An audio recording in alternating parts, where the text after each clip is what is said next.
dia. Donc là on se trouve devant le début de la randonnée de la pointe de Saint-Laurent. Il fait 7 km en aller-retour. On s'apprête à faire cette randonnée pour ce matin. Il est 9 h. On démarre un peu tard, mais vu qu'on a fait le Pico do Arriero hier, on était assez claqués.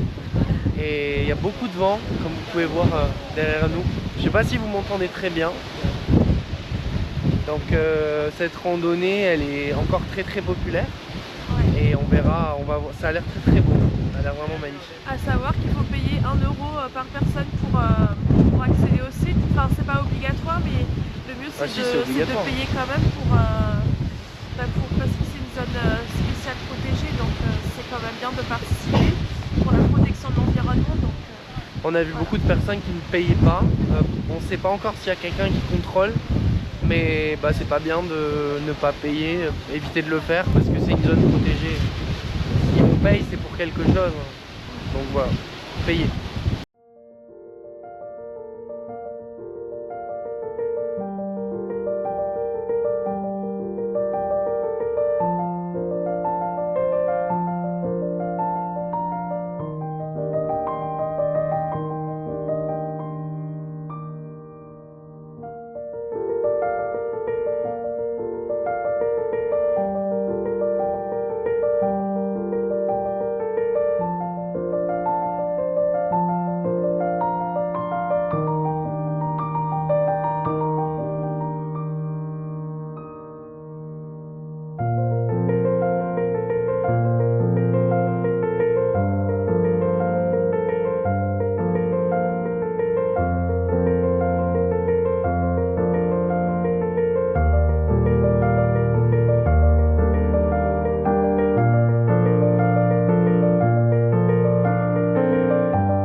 D'une brève accalmie pour vous parler. La rando elle est exceptionnelle. On a vu beaucoup de gens faire demi-tour parce que il y a des rafales, je pense à 120, 130. Le vent vient du nord-est. Donc la face sud est un peu épargnée. Honnêtement c'est quand même assez dangereux. Je suis assez étonné que ce soit ouvert. Que tout le circuit soit ouvert en tout cas. Mais non, du coup c'est une très belle rando. Franchement il y a des très belles roches. Les roches rouges se reflètent sur la couleur de l'eau et vraiment c'est fantastique. C'est encore un paysage différent de ce qu'on a vu hier au Pico, encore différent de la Levada des Caldeirão Verde. En fait ici à Madère toutes les randonnées sont différentes, on voit à chaque fois un paysage différent, c'est ça qui est fort. Donc honnêtement c'est encore une fois une claque visuelle monumentale, franchement.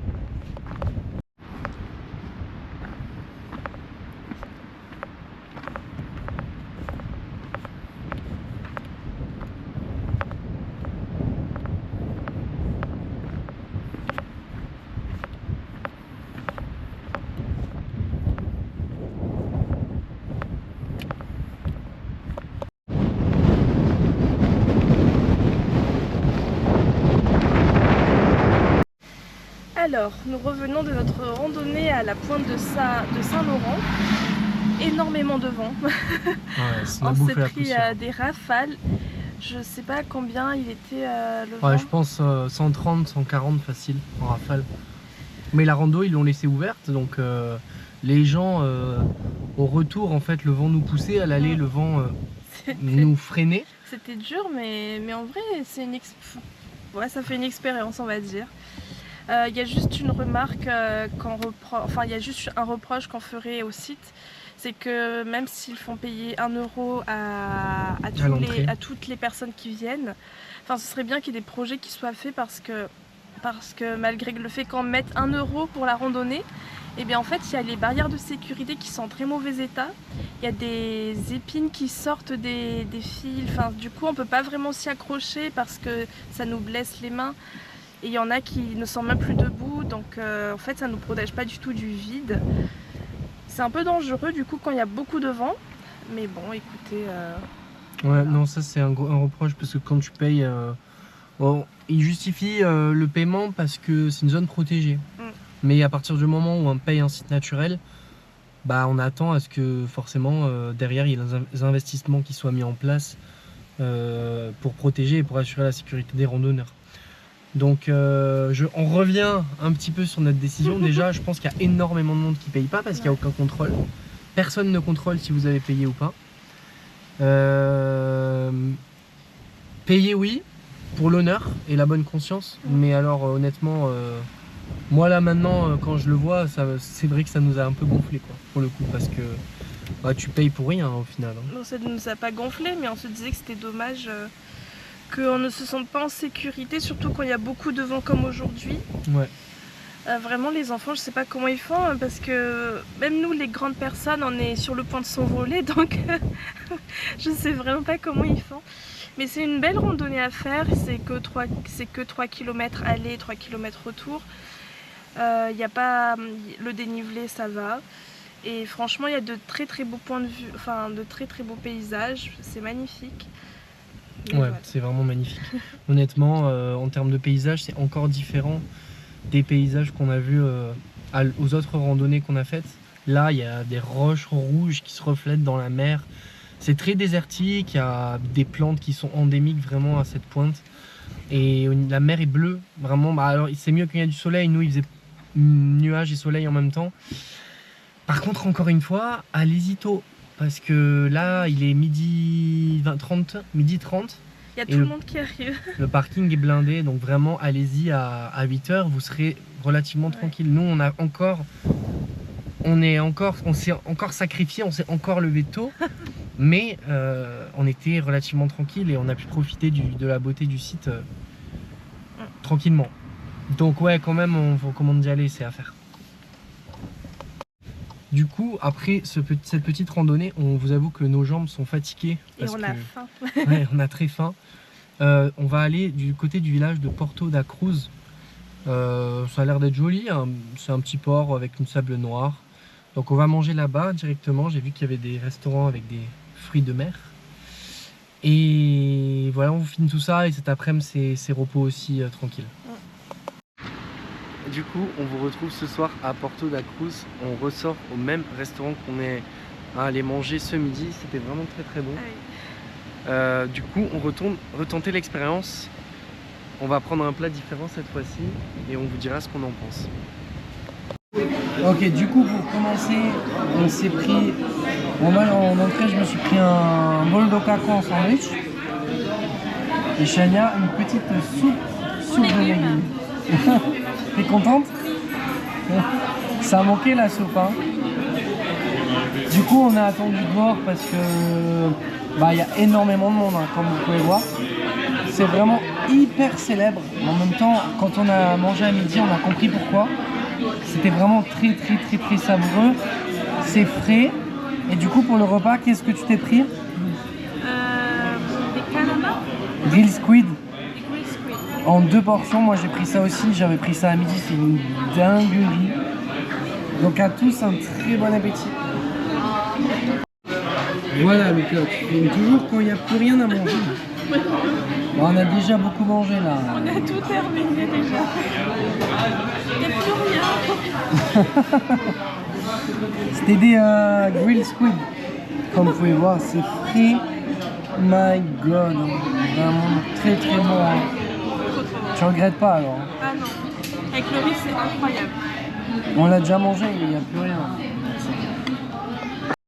Bon dia. Bon dia. Nous sommes de retour dans la ville de Funchal. Donc on a quitté notre hôtel ce matin et là on va bientôt on va prendre le bus pour, en direction de l'aéroport dans 3 heures.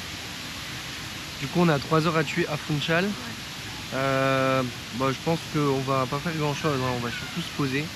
Là on est dans un parc près de l'hôtel où on logeait les 3 premières nuits à Funchal. Il fait très beau et il fait assez bon.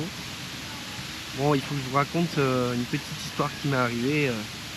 Pour la première fois de ma vie, je pensais avoir perdu ma carte de crédit. Donc ce matin, quand j'ai mis de l'essence pour rendre la voiture, j'ai voulu payer avec la carte. Et en fait, je me suis rendu compte qu'elle n'était plus là.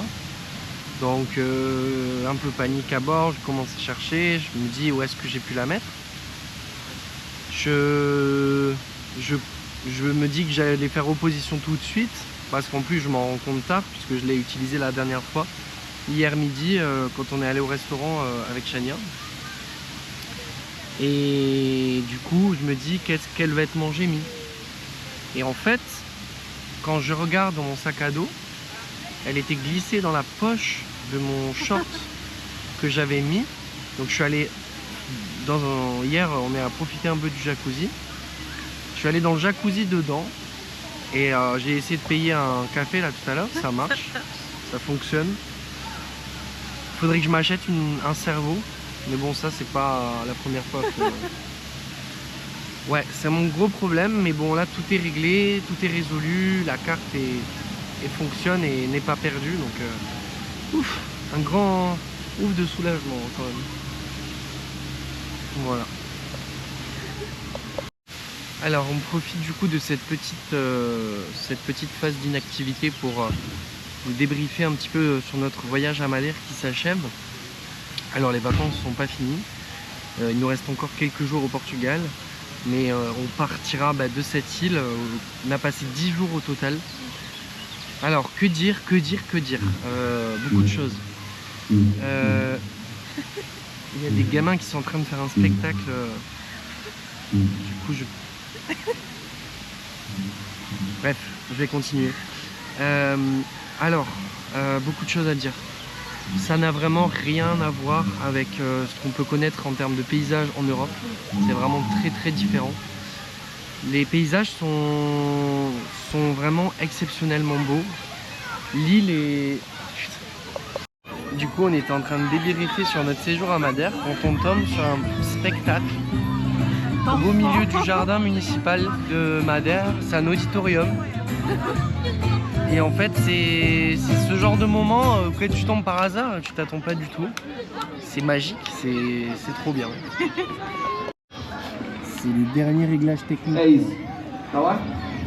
Ah, mais il parle français. Quer que continue a falar e continuo e vou dizendo, vou falando.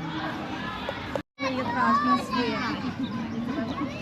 É, exatamente, isso mesmo.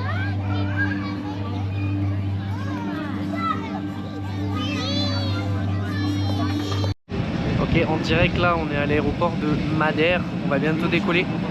On a eu un petit problème de batterie avec la caméra, du coup le repas on l'a filmé avec le téléphone.